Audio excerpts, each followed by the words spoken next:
Bismillahirrahmanirrahim. Assalamualaikum, my dear students. Welcome back to my YouTube channel All Pak Forces. Students आज इंशाल्लाह इस video में हम physics MCQs के पार्ट नंबर 10 को डिस्कस करेंगे। स्टूडेंट्स वीडियो को स्टार्ट करने से पहले मैं आपको दो तीन बातें बताते चलूँ जो आपने हमेशा याद रखनी है। आजकल का जो दौर है एक तो मॉडर्न दौर है, ठीक है। और जदीद दौर के साथ साथ जो गांव के लोग होते हैं, जो कंजर्वेटिव माइंडेड लोग होते हैं, वो करते क्या है कि अपनी जो बच्चियाँ होती है, अपनी जो बहनें होती है, अपनी बीवियाँ होती है, उनको तालीम से रोकती है, उनको एजुकेशन से रोकती है। तो अगर आप एक स्टूडेंट हो, आप एक बाप हो, आप एक भाई हो, तो आप कभी भी ऐसा ना किया करें। और कहते हैं ना, अगर आप एक मर्द को तालीम देते हो, आप एक मर्द को एजुकेट करते हो, तो आप कुछ नहीं करते, सिर्फ एक मर्द को एजुकेशन दे रहे हो, ठीक है।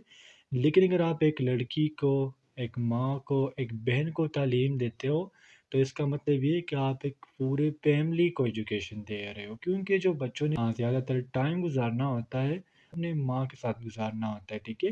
तो इसलिए आप अपने बहनों पर फोकस दें, उन पर तवज्जो दें और कोशिश करें कि उन सबको आप तालीम प्रोवाइड करें।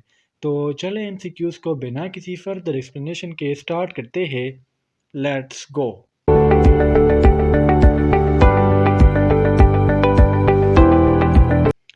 हमारा फर्स्ट एमसीक्यूज़ है, frequency is reciprocal to. Frequency किस चीज़ के बरकस होती है?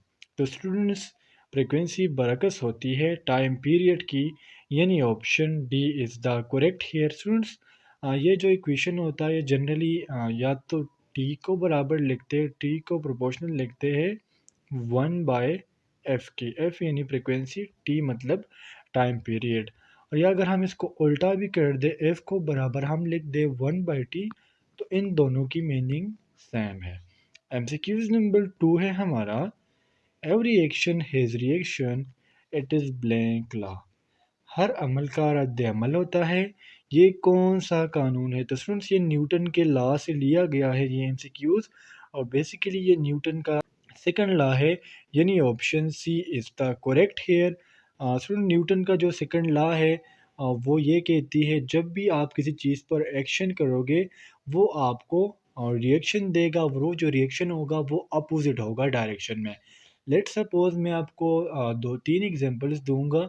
जिस तरह स्टूडेंट्स, अगर आप वाटर में स्विम कर रहे हो, तो आप क्या करते हो, वाटर को बैकवर्ड आप वाटर को मूवमेंट देते हो, क्योंकि आप हाथों से बैकवर्ड की तरफ मूवमेंट वाटर को देते हो, और जिसके बदले में आपको वाटर फॉरवर्ड की तरफ मूवमेंट देती है। स्टूडेंट्स, दूसरा एग्जांपल अगर हम ले लें, जिस तरह आप दीवार पर बॉल मारते हो, ठीक है।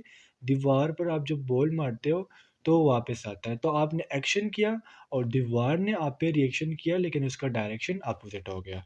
एमसीक्यूज नंबर 3 है हमारा, displacement is blank quantity. Student, first of all हमें डिस्प्लेसमेंट के बारे में पता होना चाहिए कि डिस्प्लेसमेंट है क्या। तो स्टूडेंट, जो हम एक ऑब्जेक्ट के पोजीशन में चेंज लाते हैं, उसको हम कहते हैं डिस्प्लेसमेंट। या हम कह सकते हैं कि shortest distance between two objects is called displacement.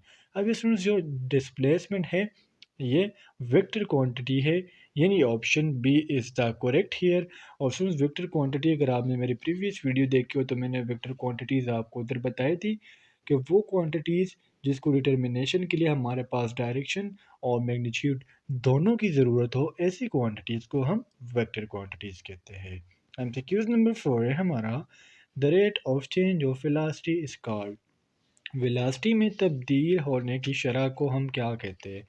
तो समझिए, बेसिकली सिंपली एक्सेलरेशन की डेफिनेशन है जिसे हम इसरा कहते हैं, तो हम कहेंगे the rate of change of velocity is called acceleration, यानी option A is the correct here. और सुन, एक्सेलरेशन जो है ये बराबर होता है del v by del T.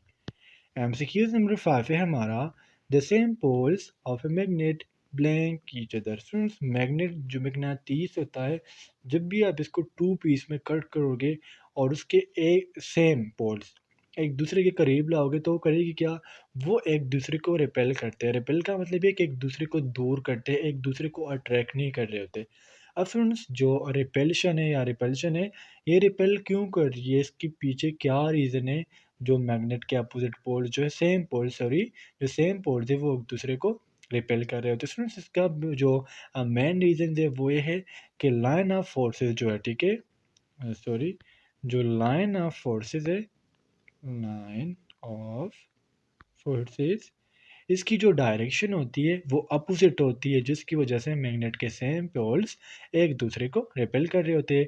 और अगर इसके बजाय आप अपोजिट पोल को करीब करोगे तो मैग्नेट एक दूसरे के साथ चिपक जाते हैं। उसकी रीज़न क्या होती है, तो इसकी रीज़न ये होती है कि लाइन ऑफ फोर्सेस जो होते हैं वो सेम डायरेक्शन में होते हैं। एमसीक्यूज नंबर 6 है हमारा, force is directly proportional to. Students directly proportional से मुराद ये है, अगर एक चीज़ इंक्रीज़ हो रही है तो दूसरी चीज़ ऑटोमेटिकली इंक्रीज़ होगी, और अगर एक चीज़ डिक्रीज़ हो रही है तो दूसरी चीज़ भी ऑटोमेटिकली डिक्रीज़ होगी। मुझे फोर्स है ये डायरेक्टली प्रोपोर्शनल टू एक्सेलरेशन, यानी option B is the correct here. MCQs number 7 है हमारा, kinetic energy depends upon. Kinetic energy वो एनर्जी होती है जो ड्यू टू मोशन हो, ठीक है, वो एनर्जी जो ड्यू टू मोशन हो, ऐसे एनर्जी को हम काइनेटिक एनर्जी कहते हैं। उसमें जो काइनेटिक एनर्जी है ये डिपेंड करती है वेलोसिटी पे, यानी option A is the correct hair. Students जब भी वेलोसिटी डबल होगी, ठीक है, वेलोसिटी डबल होगी तो काइनेटिक एनर्जी हमारे पास 4 टाइम इंक्रीज होती है, तो इसलिए हम कहेंगे kinetic energy depends upon velocity.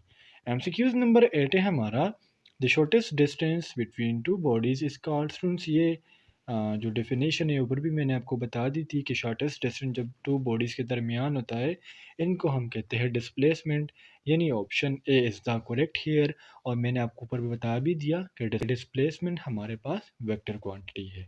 MCQs number 9 है हमारा, attraction of moon is blank than the earth. यानी सुन जो मून का अट्रैक्शन है ये अर्थ से क्या है, ज़्यादा है, कम है या क्या है। तो स्टूडेंट्स जो मून का अट्रैक्शन है अर्थ से, ये 6 टाइम लेस है, ठीक है, मून का अट्रैक्शन 6 टाइम लेस देन दी अर्थ।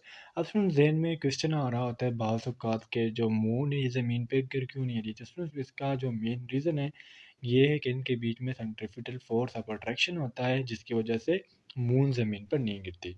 एमसीक्यूज़ नंबर 10 है हमारा, and prism one angle is 90 and others are. Students prism जो होता है इसमें वन एंगल जो है 90 का होता है और जो दूसरा एंगल है वो 45, यानी option C is the correct hair.